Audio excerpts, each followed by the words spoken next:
నమస్తే, welcome to interview. బంగారు తెలంగాణ వైపు దూసుకుపోతున్నటువంటి ఈ తరుణంలో విద్యాశాఖ పరిస్థితి ఏంటి? విద్యాశాఖలో కొత్తగా వస్తున్నటువంటి సంస్కరణలు ఏంటి? విద్యాశాఖ మంత్రిగా ఉన్నటువంటి డిప్యూటీ సీఎం కడియం శ్రీహరి గారు ఎలాంటి నిర్ణయాలు తీసుకోబోతున్నారు? ఈ ఇంటర్వ్యూలో ఆవిష్కరిద్దాం. సార్ నమస్తే. నమస్కారం సార్, మీరు విద్యాశాఖ మంత్రి వచ్చిన తర్వాత చాలామంది నిరుద్యోగుల్లో చాలా ఆశలు వచ్చాయి. ముఖ్యంగా ఉపాధ్యాయ పోస్టులే ఎక్కువగా ఉన్నాయి. ఎక్కువ మంది నిరుద్యోగులు పోటీ పరీక్షల కోసం ప్రయత్నం కూడా చేస్తున్నారు. ఈ టెట్ డిఎస్సి కన్ఫ్యూజన్ బాగా వచ్చింది. ఎందుకంటే జరిగింది సార్? గత 10 సంవత్సరాల కాంగ్రెస్ ప్రభుత్వ పాలనలో విద్యారంగము నిర్లక్ష్యం చేయబడ్డది. ఒక మాటలో చెప్పాలంటే నిర్వీర్యం చేయబడ్డది. తెలంగాణ రాష్ట్రం ఏర్పడిన తర్వాత విద్యా వ్యవస్థను గాడిన పెట్టడానికే మాకు 2 సంవత్సరాల సమయం పట్టింది. ఒకవైపు ఇన్ఫ్రాస్ట్రక్చర్, మరొక వైపు ఫ్యాకల్టీని కూడా మనం కనుక అందుబాటులో పెట్టినట్టయితే తర్వాత ప్రమాణాల గురించి ఆలోచించవచ్చు అని ప్రభుత్వం యొక్క ఆలోచన. ప్రమాణాలు, ఫెసిలిటీస్, ఇన్ఫ్రాస్ట్రక్చర్ పెంచడానికి ప్రభుత్వం చాలా చిత్తశుద్ధితో ముందుకు పోతుంది. ఓకే, ముఖ్యంగా నిరుద్యోగుల విషయంలో విద్యాశాఖ ఎట్లా ఆలోచిస్తుంది? చాలామంది నిరుద్యోగ ఉపాధ్యాయులందరూ కూడా నిరుద్యోగులందరూ ఎదురు చూస్తారు. ఒక రకంగా చెప్పాలి అంటే కాంట్రాక్ట్ ఎంప్లాయీస్ రెగ్యులరేషన్ నిర్ణయము విద్యాశాఖకే ఎక్కువ ఉపయోగపడేది. ప్రభుత్వ జూనియర్ కళాశాలల్లో, ప్రభుత్వ డిగ్రీ కళాశాలల్లో, పాలిటెక్నిక్స్లలో ఎక్కువ మంది కాంట్రాక్ట్ లెక్చరర్సే ఉన్నారు. వాళ్ళందరి సర్వీసెస్ని రెగ్యులరైజ్ చేశాం. రెండవది, మేము మొన్ననే క్యాబినెట్లో డిఎస్సికి సంబంధించి కూడా, ఖాళీలకు సంబంధించి కూడా ఒక నిర్ణయం తీసుకున్నాం. అయితే ముందుగా డిఎస్సి కండక్ట్ చేయడానికంటే ముందు టీచర్ ఎలిజిబిలిటీ టెస్ట్ అనేది ఒకటి కంపల్సరీ కాబట్టి టెట్ను కండక్ట్ చేయాలని అనుకుంటున్నాం. టెట్ కండక్ట్ చేసిన తర్వాత డిఎస్సికి పోయే ముందు మరొకసారి యాక్చువల్ అసెస్మెంట్ కూడా తీసుకొని ఉపాధ్యాయ నియామకాలు చేపట్టాలని ఆలోచన చేస్తున్నాం.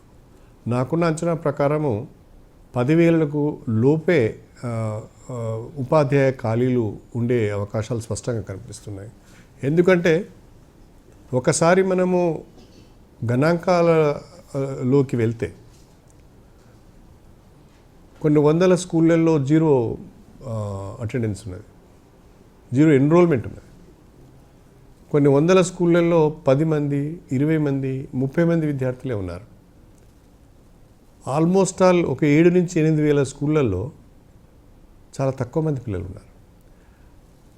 ఇక్కడ ఉన్న ఉపాధ్యాయులను, మానవ వనరులను ఇంకా చక్కగా ఉపయోగించుకోవాల్సిన అవసరం ఉన్నది. ఒకసారి అటు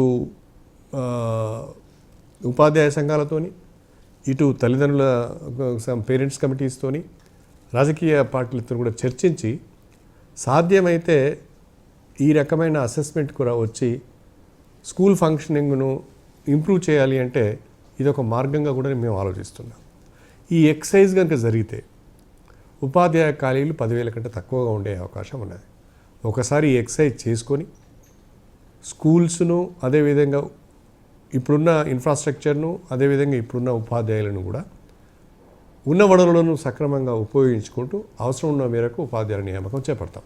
అంటే యాక్చువల్లీ రాష్ట్ర విద్యాశాఖ ఉపాధ్యాయ పోస్టులను భర్తీ చేయడానికి సిద్ధంగా లేదు. కేవలం టెట్ పేరుతో వాళ్ళని కొన్ని రోజులు వెయిట్ చేద్దామో, లేకపోతే ఎలక్షన్ కోసం ఒకటి మభ్యపరిచేటువంటి అది వాస్తవం కాదు. We will conduct both TET and DSC. Before going to DSC we will do one exercise. ఒక ఎక్సర్సైజ్ చేసి యాక్చువల్గా ఉన్న ఉపాధ్యాయులను మ్యాక్సిమంగా ఉపయోగించుకునేది ఎట్లా, ఉన్న ఇన్ఫ్రాస్ట్రక్చర్ను ఉపయోగించుకునేది ఎట్లా, ఎక్కడ అవసరాలు ఉన్నాయో. మాకు పర్టికులర్గా సమస్య ఎక్కడ వస్తుందంటే హై స్కూల్స్లలో సబ్జెక్ట్ టీచర్స్ లేరు. ప్రైమరీ స్కూళ్ళల్లో టీచర్స్ ఉన్నారు, కానీ సబ్జెక్ట్ టీచర్స్ హై స్కూల్స్లో లేరు. డెఫినెట్గా హై స్కూల్స్లలో నేను సబ్జెక్ట్ టీచర్స్ను ఫిలప్ చేయవలసిన అవసరం ఉన్నది. తప్పకుండా మేము we will go for DSC. TET మీద అప్పటికే చాలా విమర్శలు లేదు, పెట్టాలా వద్దా అని, పెట్టొద్దని చాలామంది, అవసరం లేదని రకరకాల చర్చలు వచ్చాయి కదా. అది ఎన్సిటి యొక్క గైడ్ లైన్స్. తప్పకుండా every state should conduct TET. TET అనేది దేని కొరకు? ప్రభుత్వ రంగ ఉపాధ్యాయులకు కానీ, ప్రైవేట్ పాఠశాలల్లో పనిచేస్తున్న ఉపాధ్యాయులు కూడా టెట్ పొజెస్ చేసి ఉండాలి. టెట్ లేకుండా ప్రైవేటు విద్యా సంస్థలలో కూడా పనిచేయడానికి వీలు లేదు. డిఎస్సి అనేది మీ ఇష్టం, పెట్టుకోండి లేకుంటే లేదు. మనకు ఆస్పిరెంట్స్ ఎక్కువగా ఉన్నారు కాబట్టి ఎక్కువ మంది క్యాండిడేట్స్ ఒక 10,000 పోస్టులు ఉన్న కాడ 2 లక్షల మంది 3 లక్షల మంది అపేర్ అవుతున్నారు కాబట్టి ఫిల్టర్ చేయడానికి మనం డిఎస్సి పెట్టుకున్నాం. బట్ డిఎస్సి కంటే ఎక్కువ కూడా TET is must. Teachers eligibility test అనేది త్రూఅవుట్ ది కంట్రీ అన్ని స్టేట్స్ కండక్ట్ చేస్తున్నాయి. కాబట్టి మనం కూడా డెఫినెట్గా టెట్ కండక్ట్ చేయాలి. చేసిన తర్వాత మన ఖాళీలకు తగ్గట్టుగా ఫిల్టర్ చేసుకోవాలంటే డిఎస్సి పెట్టవలసి వస్తున్నది. కాబట్టి TET is different, DSC is different. కానీ మన దగ్గర ఒకసారి డేట్ ప్రకటించి కూడా ఆపేయాల్సిన పరిస్థితి వచ్చింది. అంటే మనకు ప్రధానంగా మొన్న గవర్నమెంట్ ఆఫ్ ఇండియా ఈ మధ్యనే టెట్ పైన ఒక క్యాబినెట్ సబ్ కమిటీని వేశారు. ఈ టెట్ ఉంచాలా లేదా, దీని సిలబస్ ఏ రకంగా ఉండాలి, అన్ని రాష్ట్రాలకు ఒకే రకమైన ఫార్మెట్ ఉండాలనా అనే దాని మీద వాళ్ళు ఒక కమిటీ వేశారు. ఆ కమిటీని 3 మాసాల లోపు వాళ్ళ నివేదిక ఇవ్వమన్నారు. మాకు మరి ఒకవేళ ఆ నివేదిక ఏ రకంగా వస్తుందో, ఇప్పుడు మనం కండక్ట్ చేసిన టెట్ ఉపయోగం ఉంటుందో లేదని చెప్పి మేము కేంద్ర ప్రభుత్వానికి ఒక క్లారిఫికేషన్ కొరకు రాశాం. వాళ్ళు ఏం చెప్పారంటే యూఆర్ ఎట్ లిబర్టీ, మీరు టెట్ కండక్ట్ చేసుకోవచ్చు అని మాకు నిన్ననే ఇండికేషన్ కూడా వచ్చింది. కాబట్టి యాజ్ ఇట్ ఈస్గా టెట్ కండక్ట్ చేస్తాం. టెట్ తర్వాత అవసరాన్ని బట్టి ఉపాధ్యాయ ఖాళీలను ప్రకటించి డిఎస్సి కండక్ట్ చేస్తాం. సార్ కూడా ఇప్పుడు విద్యారంగం మీద బాగా పట్టున్నటువంటి వ్యక్తిగా, ఎందుకంటే మీరు రాజకీయాల కంటే ముందు విద్యారంగం నుంచి వచ్చారు కాబట్టి మీకు బాగా పట్టు ఉంటుంది అనుకుంటారు అందరు కూడా. కేజీ టు పీజీ విద్య తెస్తామని చెప్పి గవర్నమెంట్ చెప్పింది. ఆయన ఇప్పటిదాకా కేజీ టు పీజీ విద్యలో గవర్నమెంట్ ఎందుకు ముందడుగు వేయలేదు? అంటే ఈ సంవత్సరము మైనార్టీ స్టూడెంట్స్ కొరకు 70 ఇంగ్లీష్ మీడియం స్కూల్స్ను మేము స్టార్ట్ చేస్తున్నాం. 10+2 వరకు, ఇంటర్మీడియట్ వరకు కూడా రెసిడెన్షియల్ సిస్టంలో 70 ఇంగ్లీష్ మీడియం స్టార్ట్ చేస్తున్నాం. మరికొన్ని రెసిడెన్షియల్ స్కూల్స్ను కూడా సోషల్ వెల్ఫేర్లో లేదా ఎడ్యుకేషన్ డిపార్ట్మెంట్ కింద స్టార్ట్ చేయాలనుకుంటున్నాం. ఇవన్నీ కూడా కేజీ టు పీజీలో భాగమే. కేజీ టు పీజీలో మనము up to 4th class pre primary కింద వస్తున్నది. 5th టు ఇంటర్మీడియట్ ఏమో రెసిడెన్షియల్ సిస్టంలో వస్తున్నది. ఇంటర్మీడియట్ పైన మనకు అది ఫీ రీయింబర్స్మెంట్ కింద వస్తున్నది. సో మనం అన్నీ కూడా సక్రమంగానే జాగ్రత్తగా చేస్తున్నాం. ఇప్పుడు కొత్తగా ఈ సంవత్సరం వచ్చే స్కూల్స్ అన్నీ కూడా కేజీ టు పీజీలో భాగంగానే చేపట్టడం జరుగుతుంది. కొత్తగా కేజీ టు పీజీ విద్యారంగానే ఊరికి ఇంగ్లీష్ మీడియం స్కూల్ వస్తుంది, కేజీ టు పీజీ పూర్తిగా ఫ్రీ వస్తుందని చెప్పి ప్రజలందరూ ఇది చూస్తున్నారు, ఆశతో ఉన్నారు. ఇప్పుడంతా ఫ్రీనే కదా. మనము రాష్ట్ర ప్రభుత్వ ఆధ్వర్యంలో నడుస్తున్న అన్ని రెసిడెన్షియల్ స్కూల్స్లలో education is free. Even intermediate education is free.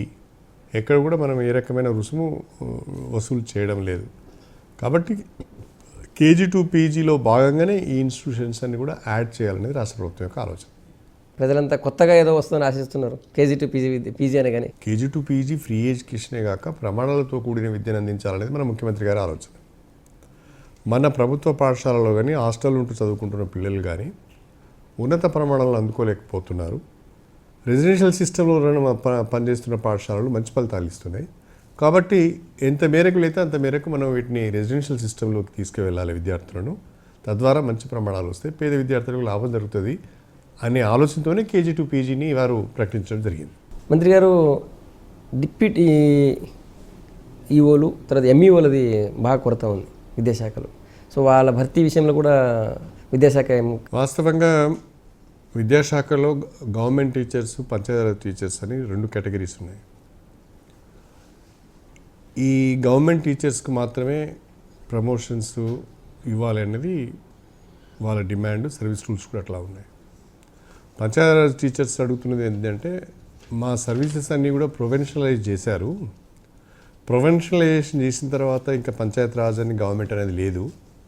కాబట్టి కామన్ సీనియారిటీ లిస్ట్ తయారు చేసి యూనిఫైడ్ సర్వీస్ రూల్స్ని ఇచ్చి మాకు కూడా ప్రమోషన్స్ ఇవ్వాలని పంచాయతీరాజ్ టీచర్స్ అంటారు. ఈ సమస్య చాలా సంవత్సరాల నుంచి నలుగుతున్నది. ఈ మధ్యన వాళ్ళు సుప్రీంకోర్టుకు కూడా వెళ్ళారు. సుప్రీంకోర్టుకు వెళ్తే సుప్రీంకోర్టు ఏం చెప్పిందంటే ఇప్పుడున్న స్టేట్ సర్వీస్ రూల్స్ ప్రకారం గవర్నమెంట్ టీచర్స్కి మాత్రమే మీరు ప్రమోషన్స్ ఇవ్వడానికి వీలవుతుంది. ఒకవేళ పంచాయతీరాజ్ టీచర్స్కి కూడా మీరు ప్రమోషన్స్ ఇవ్వాలనుకుంటే మీ సర్వీస్ రూల్స్కు అమెండ్మెంటు తీసుకోవాల్సి వస్తుంది.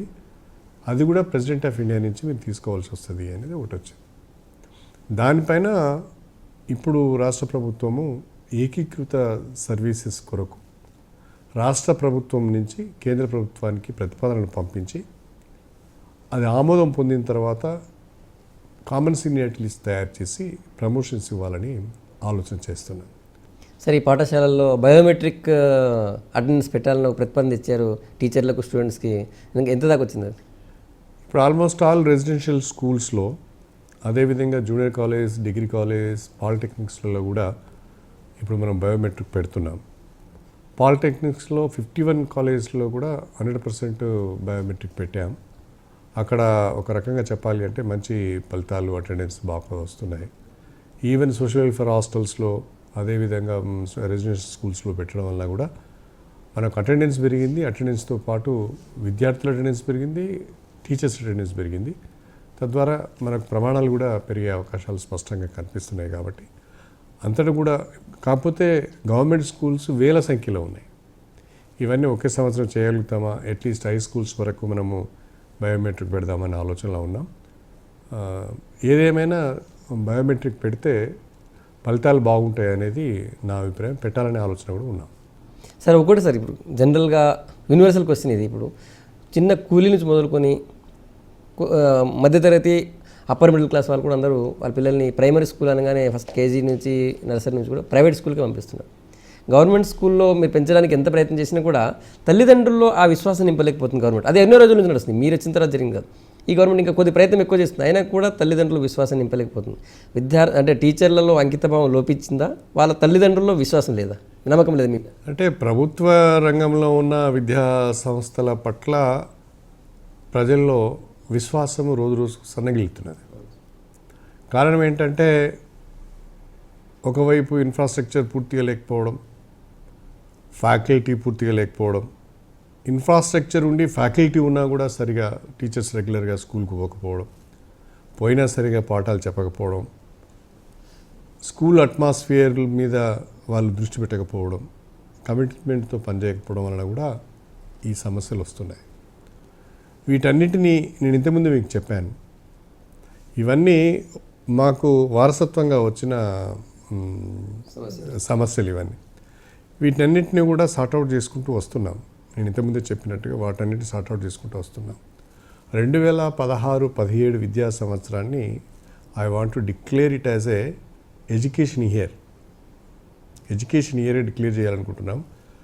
ఈ 2016-17లో మా దృష్టి అంతా టీచర్ ట్రైనింగ్ మీద, తర్వాత టీచర్ అండ్ స్టూడెంట్స్ అటెండెన్స్ మీద, విద్యా ప్రాణాల పెంపు పైననే మా దృష్టి అంతా ఉంటుంది అనేది ఖచ్చితంగా చెప్పగలను.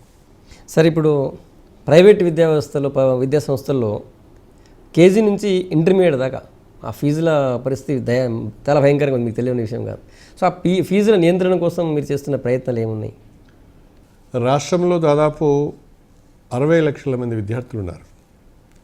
ఈ 60 లక్షల మందిలో దాదాపు 32 లక్షల మంది ప్రైవేట్ స్కూల్స్లో ఉంటే 10th క్లాస్కే చెప్తున్నాను. First class to 10th class వరకు తెలంగాణ రాష్ట్రంలో 60 లక్షల మంది విద్యార్థులు ఉంటే అందులో 32 లక్షల మంది ప్రైవేట్ స్కూల్స్లో ఉన్నారు, 28 లక్షల మంది గవర్నమెంట్ స్కూల్స్లో ఉన్నారు. ఇంత పెద్ద మొత్తంలో విద్యార్థులు ప్రైవేట్ స్కూల్స్లో చదువుతున్నప్పుడు ఆ ప్రైవేట్ స్కూల్స్ను నియంత్రించే ప్రయత్నం చేస్తున్నప్పుడు కొన్ని ఇబ్బందులు ఎదురవుతున్నాయి.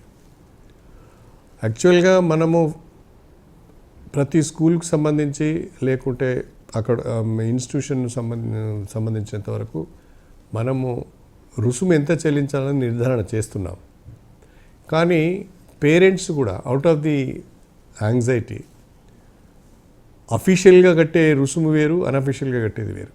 అఫీషియల్గా కట్టేదానికి ఏమో రిసిప్ట్ ఉంటున్నది, అన్అఫీషియల్గా కట్టేదానికి వాళ్ళ దగ్గర రిసిప్ట్ ఉండడం లేదు. ఏదైనా ఇన్స్టిట్యూషన్ మీద మనం యాక్షన్ తీసుకోవాలనుకుంటే ఆ అన్అఫీషియల్గా కట్టింది ఎక్కడ రికార్డులలో ఉండడం లేదు. వాళ్ళు కూడా వచ్చి మనకు రిటర్న్గా ఇవ్వలేకపోతున్నారు. అయినా కూడా ఈ మధ్యకాలంలో మేము మన హైదరాబాద్లో ఉన్న 12 ఇంటర్నేషనల్ స్కూల్స్ మీద మేము ఎంక్వైరీ చేయించాం, రిపోర్ట్స్ కూడా వచ్చాయి, వాళ్ళకు నోటీసులు కూడా ఇచ్చాం. ఈ సంవత్సరము ప్రతి స్కూల్ నోటీస్ బోర్డు మీద ఆ స్కూల్ యొక్క ఫీ పర్టికులర్స్ను డిస్ప్లే చేసే విధంగా మేము చర్యలు తీసుకుంటున్నాం. సరే, ఉద్యమంలో విద్యా వ్యవస్థ గురించి మాట్లాడినప్పుడు ఈ ఇంటర్మీడియట్ కాలేజీల ఆగడాల మీద మీరు కేసీఆర్ గారు చాలా చెప్పారు, వాళ్ళు ఆడుకుంటామని చెప్పి. ఇప్పటికి కూడా ఈ జూనియర్ కాలేజీల పేరుతో కొన్ని సంస్థలు వాళ్ళు చేస్తున్న ఆగడాలు అంతా ఇంత కాదు, ఫీజు విషయంలో కావచ్చు, లేకపోతే తల్లిదండ్రులు వేధించే విషయంలో కావచ్చు, వాటిపైన ఏం చేయలేరా? అంటే ఈ సంవత్సరము ప్రైవేట్ జూనియర్ కళాశాలల యొక్క పరిస్థితి ఒక మాటలో చెప్పాలంటే కొంచెం దయనీయంగానే ఉంది. వాళ్ళు ఆశించిన రీతిలో స్టూడెంట్స్ లేరు వాళ్ళ దగ్గర. వాళ్ళు ఆశించిన రీతిలో వాళ్ళు గవర్నమెంట్ ఫీ రీయింబర్స్ ఏదో చేస్తున్నారో దాన్ని పెంచాలని అడిగారు. అది కూడా మేము పెంచడానికి సిద్ధంగా లేం. యాక్చువల్గా ఫస్ట్ ఇయర్కు 1700, సెకండ్ ఇయర్కు 1900, టోటల్గా ఇంటర్మీడియట్కు 3600 ఏమో మేము ఫిక్స్ చేసాము. ఆ మేరకు ఫీ రీయింబర్స్మెంట్ ఇస్తున్నాం. అది వాళ్ళకు వెసులుబాటు అంటే వర్కౌట్ కావడం లేదు. తర్వాత ఇంతకుముందు ఏవైతే కార్పొరేట్ జూనియర్ కాలేజెస్ ఉండనో అవి కూడా చాలా ఈ మధ్య కాలంలో చాలా జాగ్రత్తగానే ఉంటున్నారు. ఎక్కడ కూడా మాకు ఏం కంప్లైంట్స్ కూడా రావడం లేదు. అన్నిటికంటే మించి గవర్నమెంట్ జూనియర్ కాలేజీలలో మేము తీసుకున్న చర్యల వలన మా స్టూడెంట్ స్ట్రెంత్ పెరిగింది. ఇంటర్మీడియట్ను ఫ్రీ ఎడ్యుకేషన్ చేసినాం, ఫ్రీ బుక్స్ ఇచ్చాం, మంచి కోచింగ్ ఇస్తున్నాం, అన్నిట్లో సబ్జెక్టు వైజ్గా నోట్స్ ఇస్తున్నాము. కాబట్టి ప్రభుత్వ జూనియర్ కళాశాలలో స్టూడెంట్ స్ట్రెంత్ పెరిగింది, ప్రైవేట్ జూనియర్ కాలేజీలో స్టూడెంట్ స్ట్రెంత్ తగ్గింది. ఒక 2-3 సంస్థల జూనియర్ కాలేజీల విషయంలో అయితే వాళ్ళు ఏం తగ్గలేదు సార్. ఇప్పుడు అదే లక్షల ఫీజులు ఉన్నాయి, వాళ్ళు అదే వసూలు చేస్తున్నారు. అంటే నాకు తెలిసి ఆ 2-3 సంస్థలు కూడా గతం కంటే ఇప్పుడు కొంత బాగానే ఉన్నారని నా అభిప్రాయం. తగ్గే పని చేస్తున్నారని అనుకుంటున్నాను సార్. ఇక్కడ ఒక ప్రశ్న సార్, నిజంగా కూడా ఇంటర్మీడియట్ కాలేజీలకు సంబంధించి తల్లిదండ్రులు వచ్చి కంప్లైంట్ చేస్తే వాళ్ళపై చర్య తీసుకుంటారా? తప్పకుండా తీసుకుంటాం. ఇప్పటి వరకు మీకు రిటర్న్ కంప్లైంట్ రాలేదు? నాకైతే ప్రలాణ జూనియర్ కళాశాలలో ఈ రకమైన సమస్య ఉంది అనే కంప్లైంట్ అయితే రాలేదు. నేనేమంటున్నానంటే నేను ఇప్పుడు V6 ద్వారా తల్లిదండ్రులు కూడా విజ్ఞప్తి చేస్తున్నాను. ఈ సంవత్సరం 2016 జూన్ రీఓపెనింగ్ రోజు వరకు ప్రతి ప్రైవేట్ జూనియర్ కళాశాలలో, ప్రతి ప్రైవేట్ పాఠశాలలో ఫీ పర్టికులర్స్ డిస్ప్లే చేసి ఉంటాయి నోటీస్ బోర్డు మీద. దానికంటే ఎక్కువ వసూలు చేయడానికి ఎవరైనా ప్రయత్నం చేస్తే మీరు మాకు చెప్పండి, తప్పకుండా మేము యాక్షన్ తీసుకుంటాం. Right sir. ఇంజనీరింగ్ కాలేజీల విషయంలో ఇన్ఫ్రాస్ట్రక్చర్, తర్వాత ఫ్యాకల్టీ లేని విషయాలు అన్నిటికీ మీకు రిపోర్ట్ వచ్చాయి. ఇంజనీరింగ్ కాలేజీల విషయంలో చర్యలు ఏం తీసుకుంటారు? చాలా కాలేజీలు మూతపడ్డాయి. వాళ్ళంతా వాళ్ళే వచ్చి వాలంటరీగా కోర్సులను క్లోజ్ చేసుకుంటున్నారు, కాలేజీలను క్లోజ్ చేసుకుంటున్నారు. మొత్తం ఇప్పుడు ఇంజనీరింగ్ కాలేజెస్ చాలా వరకు మోర్ దెన్ హాఫ్ క్లోజ్ అయిపోయినాయి. ఇప్పుడు ఈ సంవత్సరం కూడా అఫిలియేషన్ కొరకు అప్లై చేసుకున్నారు. ఇప్పుడు మొత్తం ఎంక్వైరీ నడుస్తుంది, ఇన్స్పెక్షన్ నడుస్తున్నది. స్టాఫ్ ఉన్నదా, ఎక్విప్మెంట్ ఉన్నారా, ఇన్ఫ్రాస్ట్రక్చర్ ఉందా అని చూస్తున్నారు. చూసి అఫిలియేషన్ ఇస్తాం. ఇంజనీరింగ్ కాలేజెస్ ఆల్మోస్ట్ ఆల్ ఒక మాటలో చెప్పాలి అంటే ప్రైవేట్ ఇంజనీరింగ్ కాలేజెస్ అన్నీ కూడా గాడీలో పడ్డట్టే లెక్క. లాస్ట్ ఇయర్ ఇవ్వాల్సిన ఫీజు రీయింబర్స్మెంట్ ఇంకా ఇవ్వలేదు కొంతమంది కాలేజీలు. అంటే కొన్ని 75% ఫీ రీయింబర్స్మెంట్ ఇచ్చేసాము. ఇంకొక 25% వరకు ఫీ రీయింబర్స్మెంట్ బకాయిలు 2014-15 ఉన్నాయి. అదేవిధంగా 2015-16 కూడా చెల్లించవలసిన అవసరం ఉన్నది. వాళ్ళు గత కాంగ్రెస్ ప్రభుత్వము దాదాపుగా ఒక 2500 కోట్ల బకాయిలు మా మీద మోపిపోయింది. అవి ఫేజ్డ్గా చెల్లించుకుంటూ వస్తున్నాం. సార్, 2 రాజకీయ ప్రశ్నలు అడుగుతాను. మీరు డిప్యూటీ సీఎం అయిన తర్వాత మీ వరంగల్లో 4 ఎలక్షన్లు వచ్చాయి. 4 అప్రత్యేకంగా విజయాన్ని కొనసాగిస్తున్నారు. దేన్ని చూసి ఓటేస్తారు ప్రజలు? నేను డిప్యూటీ సీఎం అయిన తర్వాత మీరు అన్నట్టుగా నా సమయం అంతా ఎన్నికలకే పోయింది. గ్రాడ్యుయేట్ కాన్స్టిట్యున్సీ ఎమ్మెల్సీ ఎన్నికలైనాయి, లోకల్ బాడీ ఎమ్మెల్సీ ఎన్నికలైనాయి, పార్లమెంటుకు ఉప ఎన్నిక జరిగింది, మళ్ళీ గ్రేటర్ వరంగల్ మున్సిపల్ కార్పొరేషన్ ఎన్నికలు జరిగినాయి. అన్ని ఎన్నికలలో కూడా టీఆర్ఎస్ బ్రహ్మాండమైన విజయాన్ని సాధించింది. దానికి వరంగల్ జిల్లా ప్రజలకు ప్రత్యేకమైన ధన్యవాదాలు తెలుపుకోవాలి. ఈ రకమైన ఫలితాలు రావడానికి ప్రధానమైన కారణం కేసీఆర్ నాయకత్వం. కేసీఆర్ నాయకత్వంలో మాత్రమే వరంగల్ జిల్లా అభివృద్ధి చెందుతుంది, వరంగల్ పట్టణం అభివృద్ధి చెందుతుంది. 2 పర్యాయాలు ముఖ్యమంత్రి గారు జిల్లాకు వచ్చి ఆ జిల్లా అభివృద్ధిపైన, పట్టణాభివృద్ధిపైన ప్రత్యేకమైన సమీక్ష చేసి అధికారులకు ఆదేశాలు ఇవ్వడమే కాకుండా మాకు కూడా ఏ రకంగా పనిచేయాలని సూచనలు ఇచ్చి, ఏమి చేయాలన్నా నిధులు కావాలని ఆలోచించి బడ్జెట్లోనే 300 కోట్ల రూపాయలు వరంగల్ నగరాభివృద్ధి పైన కేటాయించడం అంటే రాష్ట్రంలో ఏ మున్సిపాలిటీకి, ఏ కార్పొరేషన్కి లేని విధంగా బడ్జెట్ మాకు ఇవ్వడము అంటే నిజంగా అది చాలా గొప్ప విషయం. దాన్ని ప్రజలు చాలా గొప్పగా స్వీకరించారు. కేసీఆర్ మాట ఇచ్చి చేస్తున్నాడు అనే నమ్మకంతో కేసీఆర్ నాయకత్వాన్ని మరింత బలపరచాలనే ఉద్దేశంతోనే ఫలితాలు మాకు అనుకూలంగా వస్తున్నాయి. కానీ వరంగల్ టీఆర్ఎస్ చూసినట్టయితే ఇంతకుముందు ప్రత్యర్థులుగా ఉన్నటువంటి మహామౌలందరూ వచ్చి టీఆర్ఎస్లో చేరారు ఇప్పుడు. మరి ఒకప్పుడు మీరు ప్రత్యర్థులుగా ఉన్న వాళ్ళు ఇప్పుడు ఒకే పార్టీలో ఎట్లా బతుకుతారు? ప్రత్యర్థులము రాజకీయ ప్రత్యర్థులము అని కాదు, కానీ వాస్తవంగా తెలంగాణ రాష్ట్రం ఏర్పడిన తర్వాత సాధారణ ఎన్నికల జరిగిన తర్వాత గౌరవ ముఖ్యమంత్రి కేసీఆర్ నాయకత్వంలో ప్రభుత్వం ఏర్పడిన తర్వాత కేసీఆర్ గారు ఒక పిలుపిచ్చారు. తెలంగాణ ఉద్యమంలో ప్రత్యక్షంగా పరోక్షంగా అందరూ కూడా భాగస్వాములైనాం. కాస్త రాజకీయాలను పక్కన పెట్టి నష్టపోయిన తెలంగాణను, వెనుకబడ్డ తెలంగాణను పునర్నిర్మాణం చేసుకుందాం, రాజకీయాలకు అతీతంగా అందరూ కలిసి రావాలని చెప్పి వారు పిలుపునివ్వడం జరిగింది. ఆ పిలుపుకు స్పందించి చాలామంది కూడా వెనుక ముందు పార్టీలోకి వస్తున్నారు. ప్రతి ఒక్కరు కూడా వారి వారి నియోజకవర్గ అభివృద్ధి కొరకు కావచ్చు, లేకుంటే కేసీఆర్ గారు చేసే అభివృద్ధి కార్యక్రమంలో భాగస్వాములు కావాలని కావచ్చు, లేదా తెలంగాణ పునర్నిర్మాణంలో భాగస్వాములు కావచ్చు అనే ఉద్దేశంతో అందరూ కూడా పార్టీలోకి వస్తున్నారు.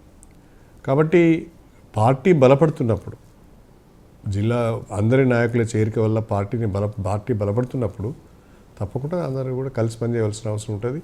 అందరికీ నాయకుడు కేసీఆరే కాబట్టి పెద్ద డిస్ప్యూట్స్ ఉంటాయని అనుకోవడం లేదు.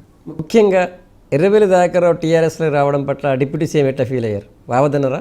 పార్టీ నిర్ణయానికి అందరం కట్టుబడి ఉంటాము. కేసీఆర్ నాయకత్వంలో దయాకర్రావు అయినా నేనైనా ఎవరైనా కలిసి పనిచేస్తాం. దాంట్లో జిల్లాకు నష్టం జరిగే విధంగా, పార్టీకి నష్టం జరిగే విధంగా నా వైపు నుంచి చిన్న పొరపాటు కూడా జరగదు. ఇంకో ఈ మధ్యకాలంలో వార్తలు వస్తున్నాయి, మంత్రివర్గంలో మార్పులు ఉంటాయి, డిప్యూటీ సీఎం పదవి నుంచి శ్రీహరి గారిని మారుస్తారు అని వార్తలు వస్తున్నాయి. మీకేమైనా సంకేతాలు ఉన్నాయి? నాకు తెలియదు. I have no idea. Thank you Srihari గారు. Thank you very much. Thank you. ఇది డిప్యూటీ సీఎం కడియం శ్రీహరి గారి ఇంటర్వ్యూ. వచ్చే వారం మరొకరితో కలుద్దాం. Stay tune.